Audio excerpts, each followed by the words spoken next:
High মিনাসান konnichiwa, আশা করি সবাই ভালো আছে। আজকে আসছিলাম একটু গাউসিয়া করার জন্য। দেখতে পারতেছেন পুরো মার্কেট একেবারেই বন্ধ। আজকে হচ্ছে সোমবার, সব মার্কেট বন্ধ আজকে। দেখুন এই যে সেনাবাহিনী যাচ্ছে, সেনাবাহিনী চলাচল করছে রাস্তাঘাটে, দেখতেই পাচ্ছেন।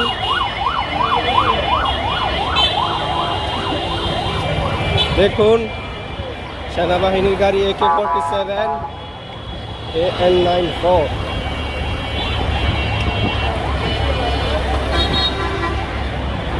সো দেখতেই পাচ্ছেন আশেপাশের মার্কেটের অবস্থা। কাঁচা বাজারগুলো বন্ধ হয়নি, সব বন্ধ হয়ে গেছে। কাঁচা বাজার আর ফুটপাত ছাড়া সব বন্ধ। ফুটপাতগুলোকে বন্ধ করতে পারলো না আজকে খালেদা জিয়া মারা গেছে, একদিন হলো, এই জন্য মার্কেট পুরো গাউসিয়া মার্কেট বন্ধ। দেখতেই পাচ্ছেন আপনারা।